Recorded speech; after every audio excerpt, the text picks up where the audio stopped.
Central Minnesota Sports Hub. It's the Morning Sports Desk, presented by Wadena's Pizza Ranch and FunZone Arcade. Available on Apple Podcasts, Spotify, or wherever you get your podcasts, and streaming on YouTube.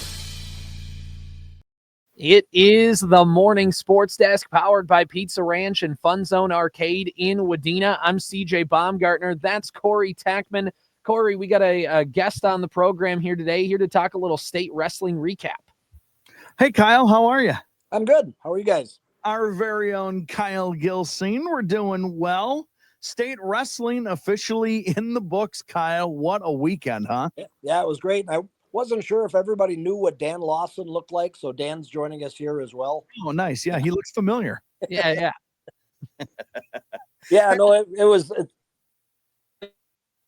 on the air 12, 13 hours, 3 days straight. So by the end of Saturday night, I was starting to crash, but we got through her and saw a lot of really great wrestling. And had some outstanding results from some of our local kids. Yeah, and let's start things out here with the team portion. Obviously, that's what got everything going on Thursday. We had two local teams going at it in the quarterfinal round, and let's just kind of start there and talk about your day on Thursday. Thursday started out United North Central, Staples-Motley going at each other, and Staples-Motley, the number 2 seed, and United North Central was unseeded. They got Staples-Motley by the luck of the draw, and Staples-Motley came out and did what they do so well, and that is get off to a really good start. And then they've got some solid kids in the middle, and then United North Central did what they do best, and that is dominate the upper weights. And Staples-Motley won the first 10 weight classes to clinch the opportunity to advance, but United North Central got wins at 89, 215 and heavyweight. I have never, I don't know that I've ever seen a team like Staples-Motley roll through a team tournament like they did. And I know you talked about it all weekend long, and it was just kind of the talk of what they did in that semifinal match against Jackson County Central. Just crazy stuff happening. Yeah, I mean, when they got into Jackson County Central, they were the number 3 seed. And, of course, they've had some outstanding wrestling teams in the past, back in the state tournament, I believe, last year or the year before for the first time in a couple of years. They'd had a gap in there somewhere. But they were the number 3 seed. So it's like, okay, they're going to be good. These guys, a couple of people talking. It's like, yeah, JCC should be able to, give Staples-Motley a little bit of a test going into the semifinals, and all of a sudden, it wasn't pin like we normally see, but they did get a couple of pins and tech fall, a decision or whatever, and all of a sudden it's like, well, they've won 4 in a row, and they've won 5 in a row, and they won 6 in a row, and now it's like, wait a minute, what's going on here? And all of a sudden, now you start cheering for the shutout, and Staples-Motley was able to get a shutout in the state semifinals against a team ranked 3rd in the state or 2nd in the state, or no, 4th in the state, but seeded 3rd in the tournament. And the word, like you said, Corey, that we got a break there after that semifinal before the championship matches. And the word that I kept hearing over and over and over was impressive. And then we took our lunch break, we came back, and the place was still buzzing. But, what happened? Staples-Motley shut out Jackson County Central in the semifinals. Yeah, and then that set up a rematch with Chatfield from last year's state championship game. Chatfield was able to get the better of the Cardinals a year ago, and just kind of going into that matchup, like you said, impressive from their match against Jackson County Central. And once they got done with that match going into the championship, Kyle, did it just kind of feel like it was just a matter of when Staples-Motley was going to clinch it rather than kind of what is this match going to look like? Well, in that championship, it was a little bit different because we're used to seeing those first 3-4 kids for Staples-Motley lineup come out and throw on that Staples-Motley cradle, and all of a sudden it's a 24-0 lead just like that. Well, Staples-Motley picked up wins, decisions, but they only got 3 points. So it's like those bonus points are so important. Could those come back and bite the Cardinals in the end, but they were able to get the decisions. They picked up a couple of key victories in the middleweights where Chatfield tried to move some kids around a little bit and, maybe force the Cardinals' hand, but Staples-Motley went out, got the job done. And like you said, it was a rematch of last year that Chatfield won. I know you're going to play back the interview we did with Superintendent Tappe a little bit, but he had said, the Cardinals had a little bit of a chip on their shoulder or a little extra incentive to beat Jackson County Central because JCC had beat them in football last fall. So, Staples-Motley, even though probably one of the better teams, the best team that we've seen all year, they had that little extra motivation where it's like, okay, yeah, we're good. We're not going to just rest on what we've done so far. We want to beat these guys because they beat us in football. We want to beat these guys because they beat us last year for the state championship. And maybe that little bit of extra incentive was enough. Yeah, you're right. It was interesting to listen to the beginning of that because I had a thought or two in my head. It's the championship match. You want to get pins, right? Like you talked about getting those extra points, and they kept getting the decision. And I think it was maybe the first 4 matches in a row, but there was just lingering in the back of your head, like, oh, was this enough? It's like watching a football game. Like, okay, they're getting field goals every time down the field. But man, it'd be nice if one of these turned into a touchdown, but it just ended up being too much even to go. Was it the first 4 or 5 weights, even in the championship match, all went the Cardinals' way there. Yeah. And I was starting to think, back to the Section 7 team championship where when Staples-Motley and Holdingford had met up during the regular season, the tournament in Bemidji, Staples-Motley got 3 pins and a tech fall or something like that in that regular season matchup. And then in the team tournament in that championship against the Huskers, they got 2 pins, 1 tech fall, and 1 decision. It's like, as Coach Tappe will say during that interview, one of their keys that they brought up to the kids was getting bonus points is important, but not giving up bonus points is important as well. And so, Staples-Motley may not have got all the bonus points that they wanted during the team tournament, but they didn't give up a lot of bonus points to the other team. Yeah, and just with I think they gave up. I think they said they gave up 1 pin during the entire team tournament down at the state. Just insane, and it caps off just their impressive run. And I know you had a chance to see them earlier in the regular season before tournaments got going, and it was that triangle they had with Frazee and Becker. And Becker's a team that's no slouch in 2-way wrestling. And for me, at least, when I saw what they did to Becker winning, it just kind of cemented in my mind, like, the state tournament, the state championship is theirs if they want it. And was that kind of what you thought too? Or were you just kind of like, this is going to be fun to get to see them go down to the state tournament? I mean, what did you think of that regular season matchup kind of setting the stage for that? Well, I think I commented to you and maybe sent a text or an email to you guys after that said, we knew they were good, but we didn't realize that they were this good because they went out and there was no doubt. I mean, Becker was a quality team. I think they were in the state or team tournament. I know they had a lot of kids in the tournament, and they went out and just, took care of business that night, that triangular. And it's like, wow, these, because I hadn't seen them up until that point. And so when they came out and you looked at their lineup and it was like, this kid's ranked first in the state. This kid's ranked second in the state. This kid is first. This kid is third. This kid was a state qualifier. This kid was a champion. This kid was a state qualifier. This guy was, second in the section, but didn't qualify, but qualified for state. And it's like, just, you knew then that their potential was there for a state championship team. It was just, does everybody stay healthy? All right, let's jump to the individual tournament now. And unless you have some highlights or anything from Friday that's worth pointing out, obviously we had a lot of action on Saturday, a lot of area individual medalists and podiums and championships there as well. Just run through the individual tournament for you. What stood out? Well, I mean, obviously, Friday where local kids are still alive. Through at least that first round or so. And then we start weeding them out a little bit here and there. And you get into that first round of wrestlebacks on Friday or Saturday. and then you really start seeing things get thinned out, or actually Friday night. And we had what, six Staples-Motley kids, 2 champions. We had 3 in the first 3 weights in the championship round, and ended up with the Cardinals have 4 in the finals. They ended up with 2 champions, 2 runners up, and 2 third place finishers in the state tournament.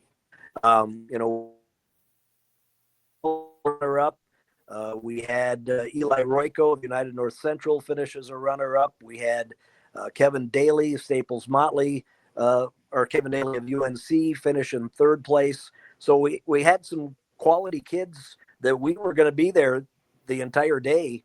At Champ out of Bertha Hewitt Vernal, possibility until he got to the semifinals. We thought, well, if we're going to stay here all day and be here all night Saturday, let's get that championship. And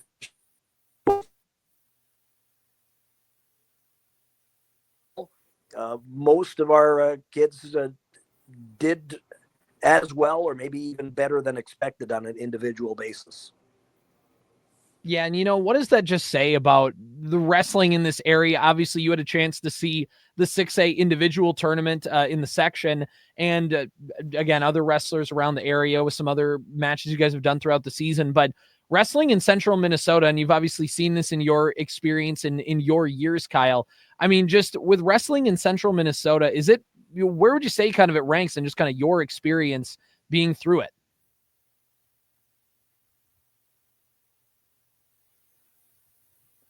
We got a little technical difficulty here. All right, Kyle, back in. All right, gotta love the Wi-Fi in our building, so that helps out a lot. But Kyle, I guess my question is, you've seen a lot of this individual tournament stuff, individual wrestling, and of course with Staples-Motley, UNC being in the consolation championship as well. I mean, just how good has wrestling in this area been, and where does it rank kind of in your years of paying attention to high school wrestling around here? Well, I think Dan mentioned it that for a long time, Highway 10 from Frazee, Detroit Lakes, Frazee, Perham, New York Mills, Wadena, Deer Creek, Staples-Motley, Verndale. You get down towards Little Falls, Royalton, Uppsala. I mean, there was great wrestling up and down Highway 10 for many, many years, and then of course, north and south on Highway 71 as well.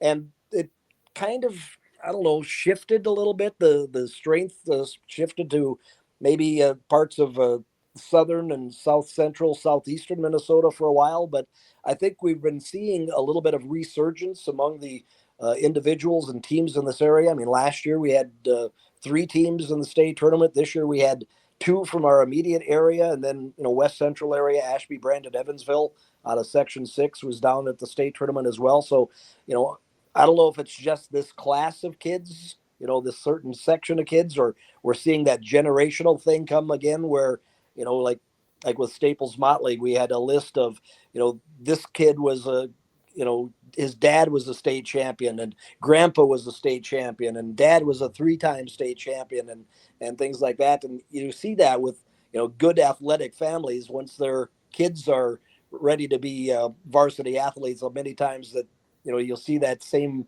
kind of history, same kind of result that their parents or grandparents had. And I think we're seeing some of that in the area as well. I'm interested, Kyle, before we let you get out of here, on the growth of the girls tournament as well. That is that's an all-day affair on Saturday.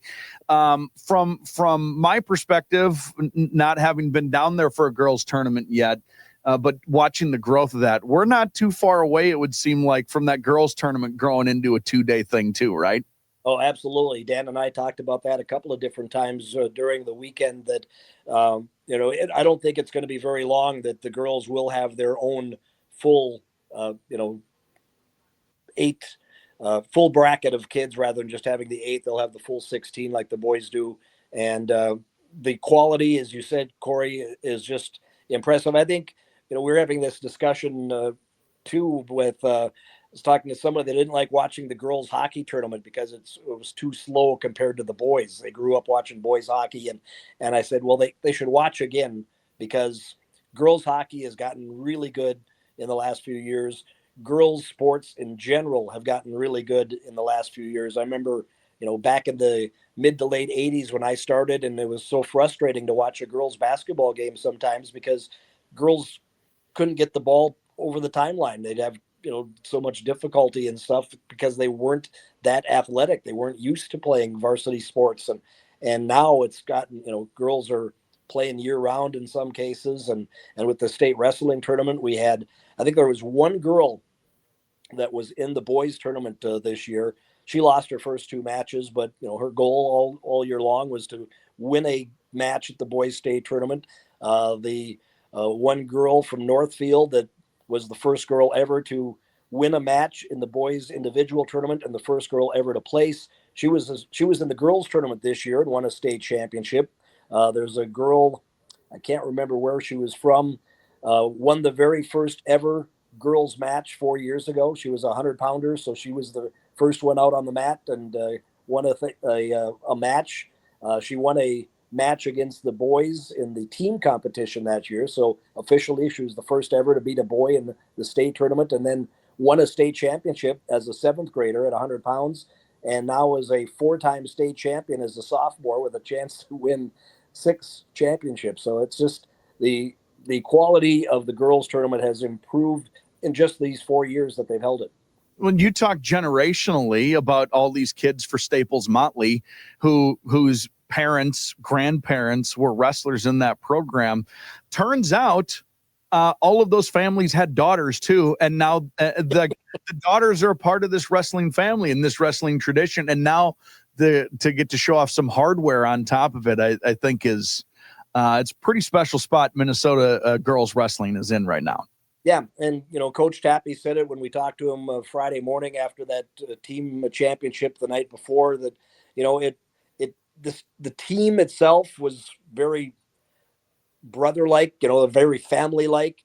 And they said that, not only the team, but the coaches and, the fans, Cardinal Nation traveled very well again for the state tournament. And Coach Tappe was just so appreciative of everybody, all the families, all the fans, all the teammates and things like that, fellow coaches, just the fact that everybody put aside some of their personal stuff and went out there and tried to bring home another championship for Staples-Motley, which turned out to be the first wrestling state title in 40 years.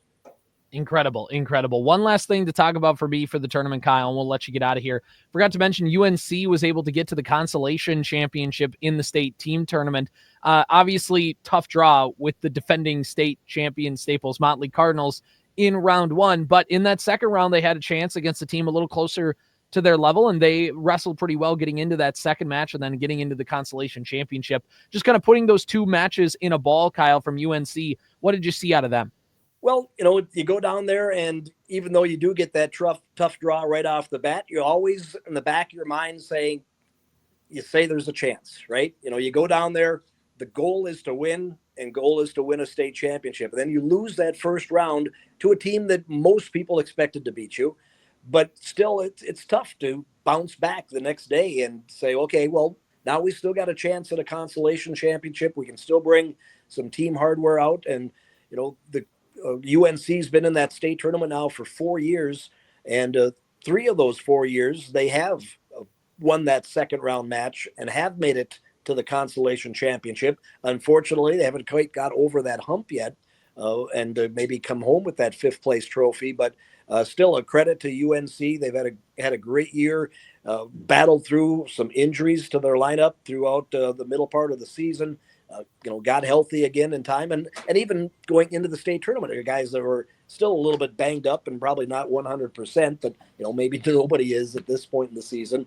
But then they come out, and do really well against LeSueur Henderson, and then run into Canby and probably wrestled Canby as good as anybody has in the state tournament, and ended up losing 34-28.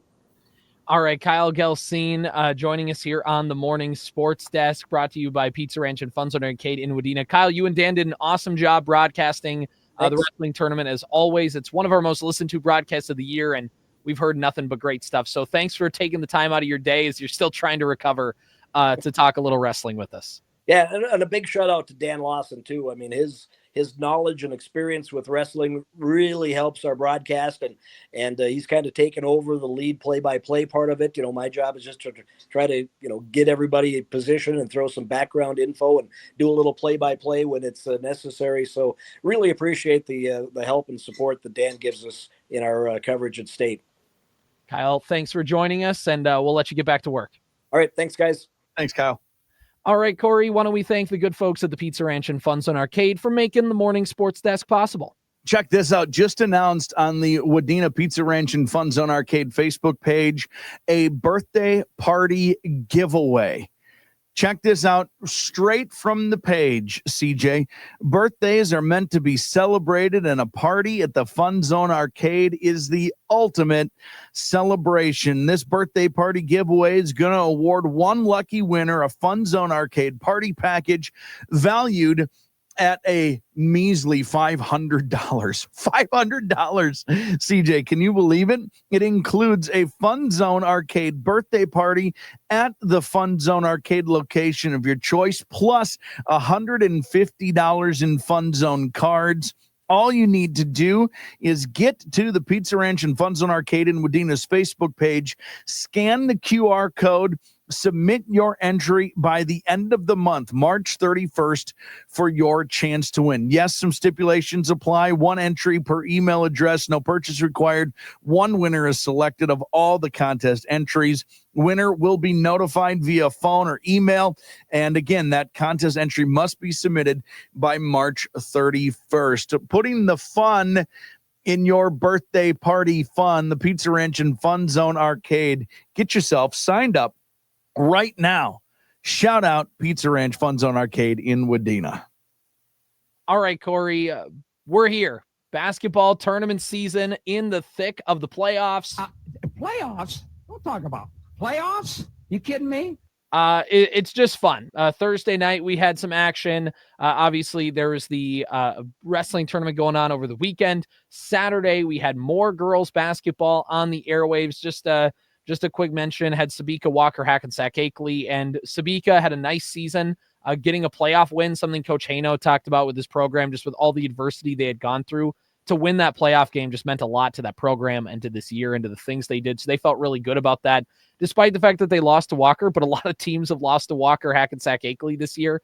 They're a very nice team with Aubrey Morrison, who's a Miss Basketball finalist, and MSUM commit, Coach Lyon and company, and the assistant coaches on that staff who have been there for so long, putting in all that work. They're defending section champions for a reason. They advanced. They're going to play Bertha Hewitt, who beat Pine River Bacchus in a really fun game between the Tigers and the Bears. Both teams running up and down the floor. Both teams, a lot of turnovers, and that's not necessarily because the offenses were bad. It's because both teams' defenses just got after it.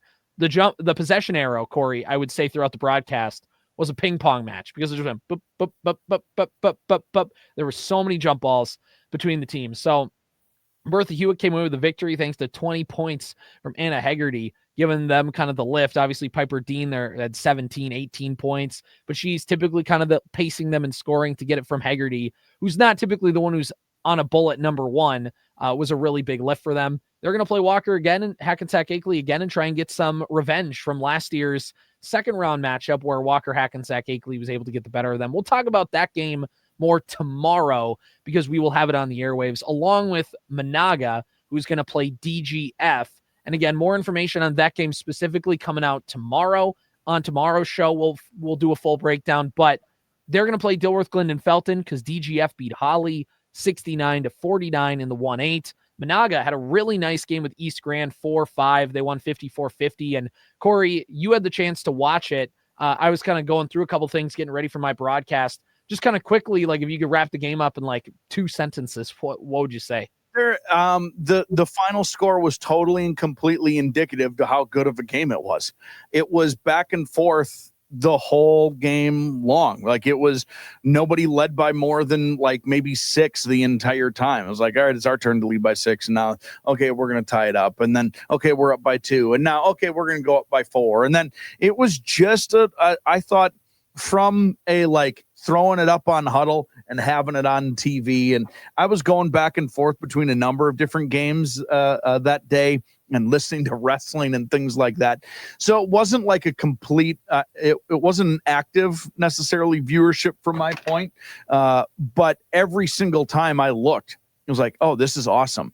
And then, oh, there's only 6 minutes left in the first half. This game's close. Oh, we're at halftime. Holy buckets. It was, the final score was indicative to how competitive and close that game was, which is exactly, I think, not what coaches want out of playoff games, but what fans want out of playoff games. And yeah, so now they love it after the game. Yeah, they right. See it in the game.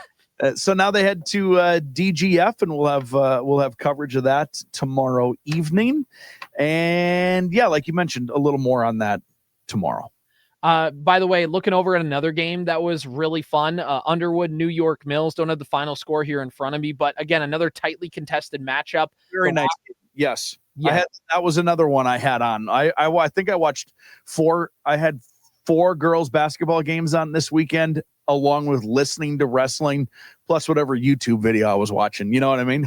Right, exactly. There's just so much going on. It's awesome. Underwood gets the victory. They're going to take on Hillcrest Lutheran Academy tomorrow night from the Hive in Perham in the North 6A subsection championship. And just because I feel like we need to mention this for section 7AA, as soon as my bracket here wants to cooperate. Crosby Ironton, they took care of Esco 83-44. They're going to play Pequot Lakes, who beat Mesabi East 64-32. They are playing that game on Wednesday night, 5:30 tip-off from Romano Gym at the University of Minnesota Duluth campus. That should be a very excellent game as well. Romano Gym? Yes, exactly. I want to hear me do an impression of John Hamm doing an impression of Ray Romano. Sure. Thought you were going to do the big guy. I get shot at all day. Nobody appreciates me. I come home. Everybody loves Raymond. No, that's Brad. Yeah, that's what I'm saying. Yeah. I didn't say it was Ray. Or what's his name on the show? Doesn't matter. Doesn't matter. They have I love it. That might be my favorite sitcom ever. Because Ray reminded me of my grandparents. Do not tell my dad that. It makes him mad. He did not want the show to be called Everybody Loves Raymond. He hated that, but they told him like, oh no, it's a working title, and then they just never changed it. Hated it. He's like, we'll come up with a better title. There's a clip of him online. He's like, well, they said if you come up with a better title, we'll do it. He's like, I came up with so many, and they just did not listen to a single one. And they but you know what though? Turns out it's meta, and it fit. It was a great line, because apparently it was actually what his brother in real life said about him. Everybody loves Raymond. Like that whole bit about him like saying like, I'm a cop, I get shot all day, nobody likes me, everybody loves me. Like that's a real thing that was said. Yeah. And of course, like why that's perfect. He hates it, but everybody else loved it. Shockingly. Everybody loved Raymond. All right. That wraps up everything for the sports desk from me and Corey's perspective. We are going to let an interview play with assistant coach and superintendent of Staples-Motley Schools, Shane Tappe. Kyle and Dan were able to catch up with him on day 2 of the state wrestling tournament. He talked about the team championship and all that stuff. And well, we're just going to shut up so you can hear that now. So our exit thing is going to play, but don't go anywhere because that interview is coming up here on the morning sports desk, powered by Pizza Ranch and FunZone Arcade in Wadena. See you tomorrow. Powered by Wadena's Pizza Ranch and FunZone Arcade. Follow the Morning Sports Desk on Apple Podcasts, Spotify, or wherever you get your podcasts. And watch every show on YouTube.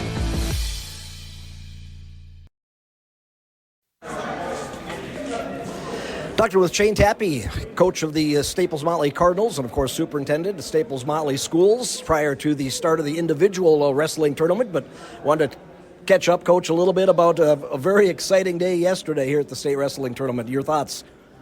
Yeah, it was a great day. Our kids really came prepared. I think our team was looking for that title, and they ended up being able to wrestle really well and compete in matches, and everybody really did their job, and that was a really big team win. Obviously, number 2 seed, high expectations not only from the Cardinals themselves, but for a lot of people looking at the state wrestling tournament, and that means you got a target on your back. But the kids stepped up and got the job done. Yeah, it was a great day for Cardinal Nation. Our fans really showed up. Our community support has been amazing.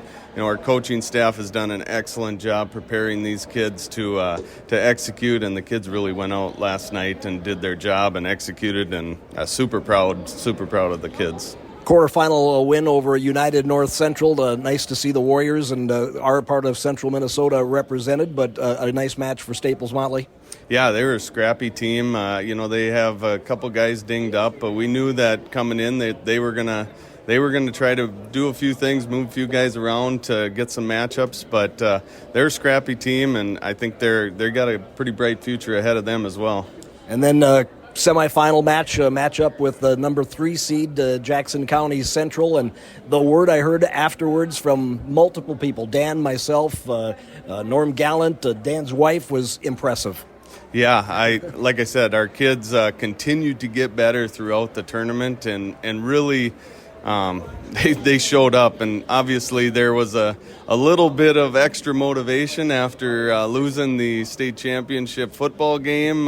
So our kids certainly had a little bit of a fire underneath them, but yeah, the kids really showed up, and we got some matchups that we were able to capitalize on in that duel, and ending up able to shut them out. So it was a pretty impressive win. And you said a little extra motivation, but who shuts out the number 3 seed in the state semifinals? I mean, that's an accomplishment. Yeah, from what I understand, Phil Corbett last night told me, he said he's only heard of one other time that's happened at the state tournament, and it was in 1999. Apple Valley beat Robbinsdale Armstrong 54-0, and of course our head coach Jim Jackson was a part of that as well. So, like I said, Jim and all of our coaches, I can't give them enough credit. Eric Kramer, Dan Bierga, Mark Carlson, Holt Truax. We just got a good group of guys that prepares kids, cares about kids, and it's been a fun year, and hopefully we can continue to grow on it here with the individual tournament. We got some pretty high expectations for some individual guys to bring home some hardware as well. Speaking of the coaches, I see you guys kind of rotate through during the course of a duel. How do you guys arrange that? Who goes where?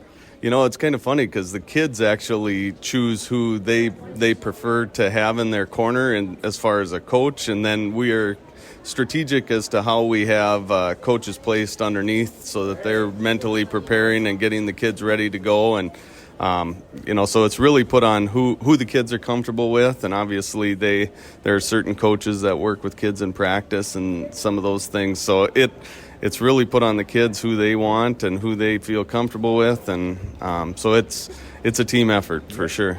Mentioned a little extra motivation going into that semifinal with JCC. I'm guessing a little extra motivation going into that duel with Chatfield in the championship. Yeah, and I was strategic in bringing the second place medal from last year, and I shared that with the kids right before we entered the mat. I said, guys, let's take the opportunity to trade in this red one for a blue one. And like I said, our kids just showed up, and every single one of them did their job and competed really well. And we knew that there were going to be a lot of tight matches down low, and we were fortunate enough to be able to come out on top on, those first 6 weights were going to be crucial to setting the tone for the duel and giving us some momentum. And after that, kids really embraced that momentum and, wrestled extremely well. Yeah, and Dan and I commented during the duel that, it wasn't the pin that we're used to seeing Staples-Motley come out, but got the decisions in those lower weights and off to a great start. Yeah, I mean, it was critical for us to win some of those matches down low.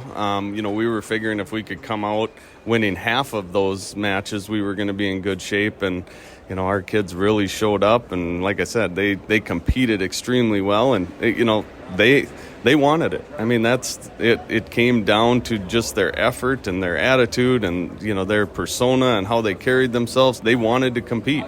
And some key matches against some very good Chatfield wrestlers during the middleweights and upperweights as well.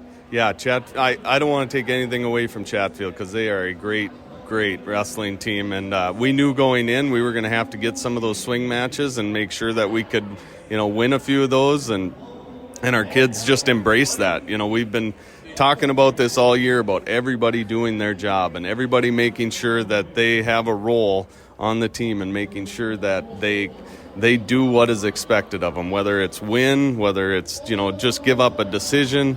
I think we only gave up one pin the entire team tournament, and that's huge. That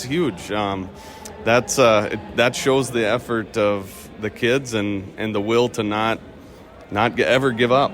And those bonus points are huge. Like you said, whether you're getting them or not giving them away, those bonus points really make a difference. Yeah, and we talk about that all the time. We got to try to get the bonus points where we can, and we can't give up bonus points. And that, obviously, in the team competition is critical to the success of the overall team, for Dan, sure. anything?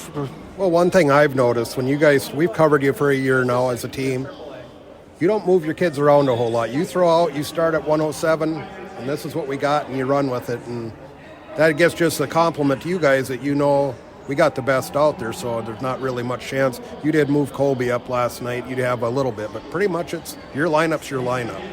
Yeah, I mean, we try to be as consistent as we can because, sometimes you throw that little bit of boomerang in there, and it can take a kid for a little bit of a loop. But we really are strategic in talking to the kids before the match. If this scenario happens, here's what we're going to do. And most of the time, we do run with our normal lineup, and part of that is because each of those guys is getting each other better every single day in practice. So.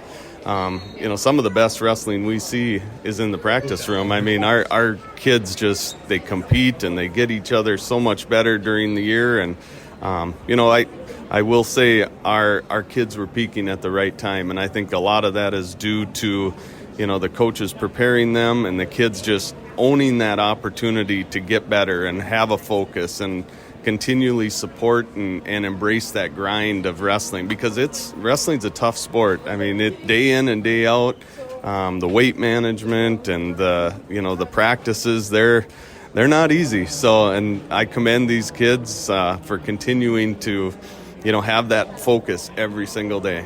I was reading an article in the paper about, I think they were talking to the Watertown mayor coach and the Friedrich twins and stuff like that. And the coach was saying, if you want to have fun and laugh, go play baseball. Take a couple of hacks in the batting cage and then go stand in the outfield and enjoy the sunshine. If you want to work hard, wrestle. Yeah, I mean, wrestling is a grueling sport. You got battle through injuries, you got the weight management, you got, the constant grind of being prepared both physically and mentally. It's there's no sport like it. I mean, it's you got to love it to do it. Yeah. And the one thing about that lineup you were talking about, too, it's kind of imposes a little bit of thought in your opponents, too, because it's like, okay, here's our kids. If you think they're better or you're better, go beat them. Yeah, and, that's the other thing is a lot of teams aren't able to, bump around our better kids, because we're solid all the way through. And that has also, I think, helped us because we can – a lot of people know the cards that are on the table against us. And, if they want to move guys around, they're going to run into the next tough kid in our lineup. So, and that's the embrace that I think we've seen in our kids is, fine. If they want to move around, Gage Birga, they're going to Caden Eisen. Yeah. And, the teams that do that find out real quick that our kids they're extremely good all the way through. And you touched on it a little bit, Shane, but 9 kids, Staples-Motley, qualified for the individual tournament. I think the other 4 were in true second matches in the section, so could have had a few more kids here as well. Some high expectations for the individual tournament the next 2 days? Yeah, I would say, our kids are pretty excited. Obviously, they enjoyed the moment last night, but certainly we're refocused this morning and ready to go for individuals. To place 13 kids in the top 3 of Section 7A was a pretty impressive feat. Section 7A right now, if anybody follows the rankings, has, the most ranked wrestlers in the entire class, single A. So our kids really showed up, and like I said, it's peaking at the right time, and our kids are certainly doing that. Dan, final thought? Well, I just want to say, I mean, the kids seem to feed off of each other. You talk about, when you start out strong, we know you're going to be strong the first 6 weeks, but even your middle kids where maybe aren't quite as good record-wise, it really makes them go harder, like against last night in that shutout when everybody was dominant. Yeah. You know, this group of kids is different. It is like a brotherhood. I mean, they support each other, not just in the practice room, but they're friends on and off the mat. You know, they care about each other. The families are super supportive. You know, and I tell this to the kids all the time. Groups like this don't come around that often, and I think that's the most enjoyable piece about coaching these kids is they just continue to keep supporting each other, embracing each other. You know, if you take a tough loss, they got a lot of kids there to support them. You know, a big win, they're all excited for that.